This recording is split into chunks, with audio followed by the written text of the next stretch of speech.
Let me take you for a ride. Hello అండి, welcome back to my channel. Actually ఇది Goa part 2 video. So దీంట్లో వచ్చేసి నేను first కొన్ని పిక్స్ పెట్టాను స్టార్టింగ్. నెక్స్ట్ వచ్చేసి ఇక్కడ మనకి తెలంగాణ వాళ్ళు కలిసారు. సో వాళ్ళ పిక్స్ కూడా నేను అప్లోడ్ చేశాను. వీడియో తీయలేదండి, సో ఎంజాయ్ మూమెంట్లో. సో వీడియో తీయడం కుదరలేదు, వాటర్లో మొబైల్ ఎక్కడ పడిపోతుంది అనేసి. సో వీళ్ళేనండి, సిద్దిపేట వీళ్ళు వచ్చేసి అంతా ఫ్రెండ్స్. సో కలిసి గోవాకి వచ్చారు వాళ్ళు. అనుకోకుండా మాకు బీచ్లో కలిసారు. సో వాళ్ళతో కొన్ని పిక్స్ తీసుకున్నాము. సో నెక్స్ట్ వచ్చేసి వీడియో కంటిన్యూషన్ వస్తుంది, చూడండి. ఈ వీడియో వచ్చేసి ఈ వీడియో ఎక్కడ అంటే ఇది అంజునా బీచ్ వాగోటర్ బీచ్. సో అన్ని బీచెస్ సేమ్ ఇలాగే ఉంటాయి, బట్ వ్యూ అనేది కొంచెం డిఫరెంట్గా ఉంటుంది సముద్రం ఒడ్డులో. సో ఇదంతా ఇలానే చైర్స్, ఆరామ్స్గా స్విమ్మింగ్ చేసి వచ్చి అలా కూర్చోడానికి చైర్స్ ఇస్తారు. ఇలాంటి కొంచెం ఫాస్ట్ ఫార్వర్డ్ పెట్టేస్తాను. ఇలా ఉంటుందండి అంజునా బీచ్లో కూడా. డే సెకండ్ మేము ఇక్కడికి వెళ్ళాము. అంజునా వాగోటర్ అక్వా ఫోర్ట్. సో ఇదంతా సేమ్ లైన్లో ఉంటుంది. ఇది వచ్చేసి అక్వా ఫోర్ట్లో తీసుకున్నాను పిక్స్. సో ఇదంతా నేను సపరేట్ వీడియో చేస్తాను.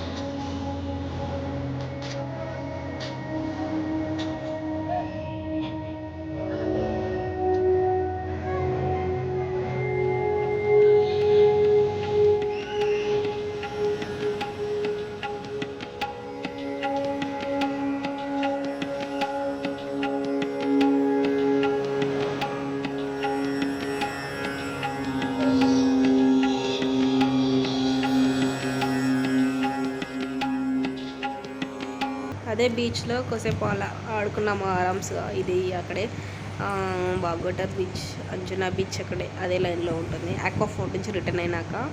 సో ఇక్కడ మేము కాసేపు అలా స్పెండ్ చేసాము. వాటర్లో అందరూ ఆడుకుంటున్నారు కదా, అలలు ఎంత పెద్దగా వస్తున్నాయో చూడండి.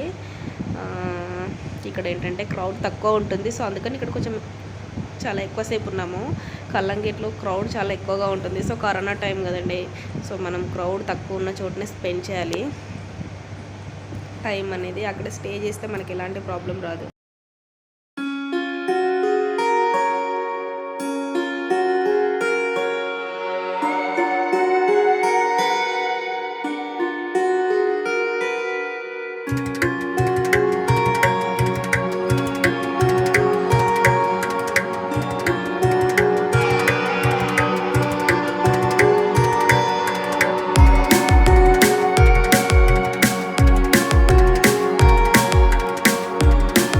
లోపలికి వెళ్తున్నాము. సో కొంచెం ఆకలిగా ఉంటే అక్కడ గప్చుప్పులు తిందామని అడిగాము. అక్కడ ఏంటంటే 40 రూపీస్కి 6 పీసెస్ ఇస్తాడంట. సో కాస్ట్ అనేది చాలా ఎక్కువ చెప్పారు. సో తినలేదు, ఇక సీదా వెళ్ళిపోతున్నాము. ఇదంతా షాపింగ్ ఏరియా. సో ఇది మనకి ఇక్కడ అంటే డోనాపావులా బీచ్ అని ఉంటుంది. సో డోనాపావులా వచ్చేసి బీచ్ అది కన్స్ట్రక్షన్లో ఉంది ప్రజెంట్ అయితే, బట్ ఇలా షాపింగ్ ఉంటుంది అక్కడ. కంప్లీట్ గోవా డ్రెస్సెస్, షార్ట్స్ అన్నీ డిఫరెంట్ డ్రెస్సెస్ ఉంటాయి. షాపింగ్ మాల్ ఇదంతా. ఇది వచ్చేసి మనకి ఒక మంచి లొకేషన్ అండి. ఈ వ్యూ అయితే చాలా బాగుంది. అన్ని కొబ్బరి చెట్లు చాలా లెంత్ వరకు అలానే ఉన్నాయి. పచ్చని పొలాలు, మొత్తం గ్రీనరీ లొకేషన్ చాలా కూల్గా ఉండే. సో అక్కడ చాలామంది పిక్స్ తీసుకుంటున్నారని ఈ లొకేషన్ కూడా నేను వీడియో తీశాను. సో ఇక్కడ వచ్చేసి మేము మళ్ళీ బీచ్కి వెళ్ళాము. సో పాప కాసేపు పడుకుంది అలా సరదాగా, తనని అక్కడ పడుకోబెట్టేసి దగ్గరలోనే మేము అలా ఇద్దరం ఆడుకుందామని వెళ్ళాము. సో అలలు చూడండి ఎంత పెద్దగా వస్తున్నాయో. నేనైతే కప్పుగొంతులు వేస్తున్నాను. చాలా ఎంజాయ్ చేసామండి గోవాలో మేము. సో మీరు కూడా వీలైతే వెళ్ళి ఎంజాయ్ చేయండి, చాలా బాగా అనిపించింది.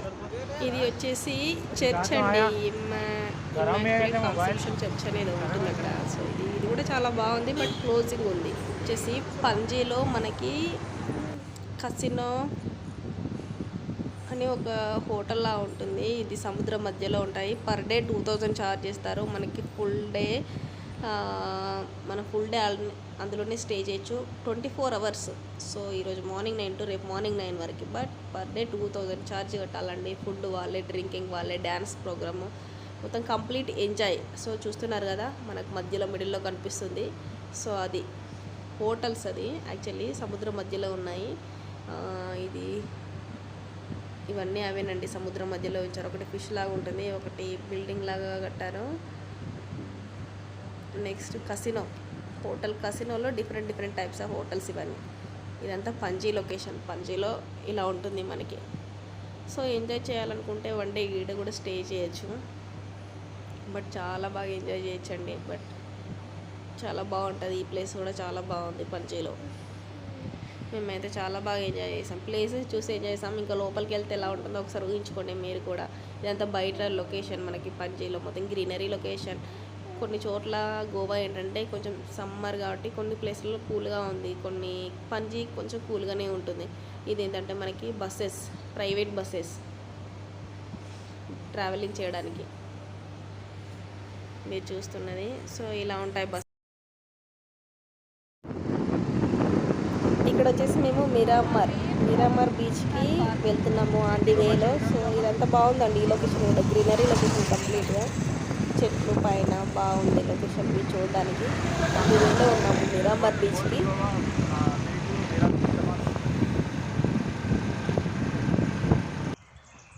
సో ఫైనల్గా అయితే మిరామర్ బీచ్ రీచ్ అయ్యాము. సో అక్కడ నేను బీచ్ లోపలికి వెళ్తున్నాము. సో మెయిన్ రోడ్కి బైక్ పార్క్ చేసి కొంచెం లోపలికి వెళ్ళాలి. వాకబుల్ డిస్టెన్స్ ఒక 5 minutes అలా పడుతుంది. సో చూడండి మిరామర్ బీచ్ వస్తుంది. బీచ్ బాగానే ఉంది. బట్ అక్కడ ఏంటంటే పబ్లిక్ ఎక్కువ లేదు అండ్ కూర్చోవడానికి ఆరామ్స్ చైర్ కూడా అక్కడ లేవు. జస్ట్ లొకేషన్ వ్యూ మాత్రం చాలా బాగుంది. బీచ్ కూడా చాలా నీట్గా ఉంది. సో ఇప్పుడైతే ఇక బీచ్ లోపలికి వెళ్తున్నాము. చూడండి ఇక్కడ నుంచి ఇంత వీడియో. సో అలా చెట్లు ఉంటాయి, అక్కడ కనిపిస్తుంది చూసారా, సీదా వెళ్తే అదంతా బీచ్. ఇదంతా మామూలుగా కూర్చోవడానికి అదే ప్లేస్. అక్కడ వెళ్తున్నారు కదా వాకింగ్లో. సో ఇది లాస్ట్ అండి. ఇక్కడ వచ్చేసి లాస్ట్ కొన్ని పిక్స్ అప్లోడ్ చేశాను. సో ఇక ఈ వీడియో కనుక నచ్చినట్లయితే లైక్ చేయండి, సబ్స్క్రైబ్ చేయండి, షేర్ చేయండి. కంపల్సరీ సబ్స్క్రైబ్ అయితే చేసుకోండి. నేను మరికొన్ని వీడియోస్తో మేము ముందుకు వస్తాను. Thank you for watching my channel. Bye.